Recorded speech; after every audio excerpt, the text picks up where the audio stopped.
Hey, parents of elementary kids, this is Pastor Carl, and I was starting to type up an email, and I thought, you know what, I just need to make a quick video can explain a couple things to you. One, I just want to tell you about the current unit that we're doing in the Outpost.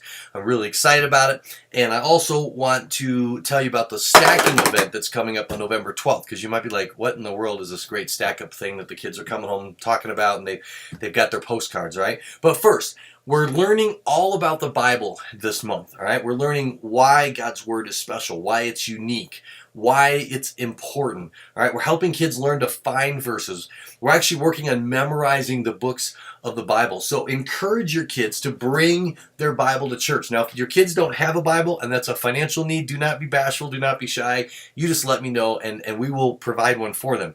We're also encouraging you and kids to get a Bible that they like, that they can be excited about, that's cool, that's readable. So please don't get them a King James version. God bless King James. He put the Bible in the language of the people, but those people have been dead for hundreds of years. We need to give kids a version that they can read. International Children's Bible is fantastic. ICB, NIV's fine. The ESV is kind of the new one because NIV's been goofing around with their translation and changing all kinds of crazy stuff.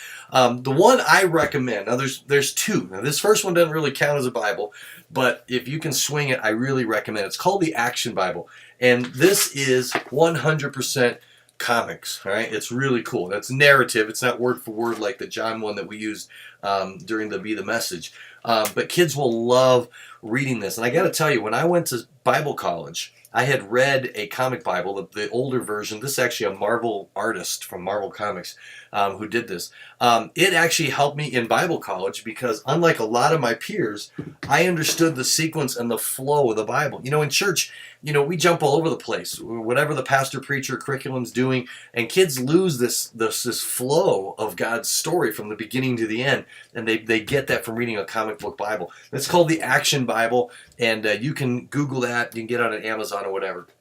But that's not an actual Bible, all right? What's really cool is they've just come out with an Action Bible study Bible. It's the full Bible. It's the ESV version, which is a great version. It's really picking up momentum, becoming very popular. But then it has segments from the Action Bible inside. It's got little black and white pictures.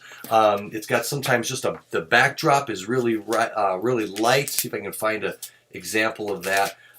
So on the books of the Bible, and so it's the actual text, and it's very exciting. What I did, these are expensive. These are usually over $20. So what I did is I bought just a dozen of them. I don't want to be stuck with a bunch of Bibles and out of a bunch of the Lord's resources. But what I've done is I've ordered a dozen of these, and I got them free shipping, and I got them at a discount.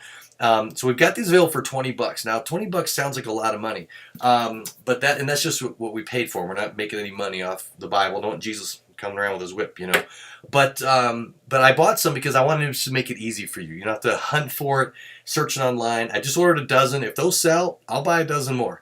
But it's a really great Bible. Make sure your kids put their names in their Bibles so that we can return them if they lose them. So we've got those available. Now, if you want to spend a little more money, I've got this fake leather version of the Action Bible. And if you're making an investment to last for years, you could do that instead of the hardback. But I'm not stocking up on these. You'll have to find that on your own.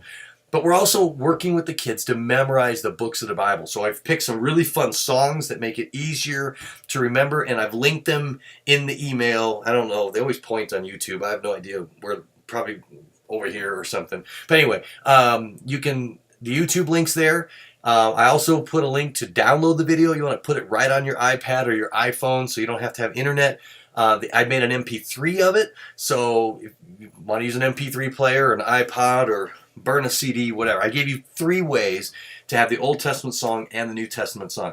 So repeat those, play them, work with your kids. We're going to have a section on our wall in the Outpost where we're going to put Bible scholar kids.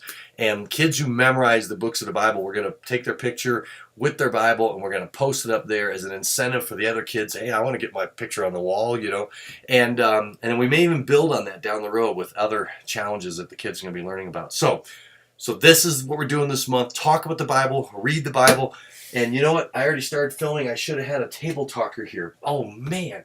But I showed it in a past video. But don't have one here. Do I? Yeah, I got everything except that. But every week your kids come home with this legal size paper, and it's called a table talker, and it folds into a triangle, put it right on the kitchen table at meal times, and they're fun. I mean, they have a game to play, a discussion question, a Bible reference to look up, and then and some teaching. It makes it easy for you to do some family devotions, and it's just 3 of them, so 3 times during the week.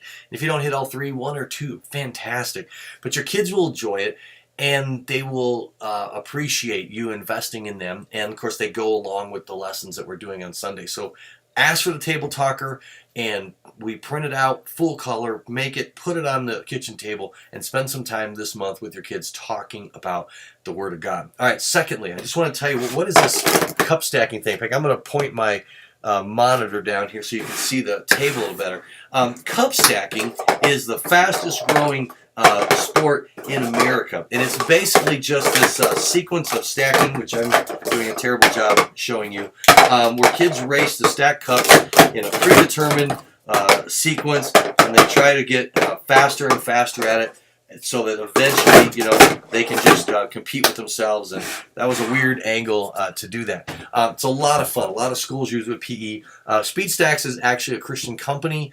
I helped introduce it to the church market accidentally by using it in my own church because kids love it, and kids, regardless of athletic ability or how strong they are, how big they are, a little 2nd grader gets good at this. He can beat a big 6th grade boy, and they love that. It's a lot of fun. Well, every year they have an event called the Stack Up. And basically, they try to beat the Guinness Book of World Records, their own record, of how many kids they have stacking on the same day during the same hour. And so it's kind of this corporate community event. Last year, they broke 500,000 kids stacking at the same time on the same day. And this year, they're going for over 600,000. So it's just a fun event. It's after school. It's officially 3:30 to 4:30. Kids can come as early as 3. They can stay as late as 5. And I'm going to teach them how to do the stacking. I've got all kinds of cups. We're sending them home with a catalog. This is a fun catalog. It's got the timers and the cups and everything. I just want to make sure you know, despite what your children may tell you, they do not have to buy cups to come to the event. I don't want some kid to miss it because they said their mom wouldn't, fork out the money for the cups. This is just if kids want their own. It's a group order. It's like Scholastic, all right? So you go online, you put in the zip code, you put in the Rock of Southwest, you pay with your credit card, and then they'll ship them all at once, so it's free shipping, and the kids can have that. But I've got all the cups we need to have a fun day stacking. So just come and stack. No pressure, no obligation. I just do the group order because parents ask me, how do I get the cups? And, ooh, they're expensive. Is there a way to save money? Because shipping can be like $7, I think, when you buy these on the website. And so doing the group order is a way to save money. Kids can have fun with the cups. And we'll be using these more and more in different games and things like that. But the Stack Up event is going to be a blast. So that's what that's about. Hope your kids can come. If you have any questions, let me know. If you want to volunteer to come and help that day, it'd be great to have some leaders, some parents just kind of hang out and help with that event. It's going to be, believe me, it's going to be a total blast. The kids are gonna love being a part of that event and get to be in the Guinness Book of World Records at the same time. How cool is that? All right. If you have any more questions, never hesitate to give me a call or drop an email. Love to hear back from parents on comments, suggestions, concerns, whatever. That's what I'm here for. I'll see you on Sunday.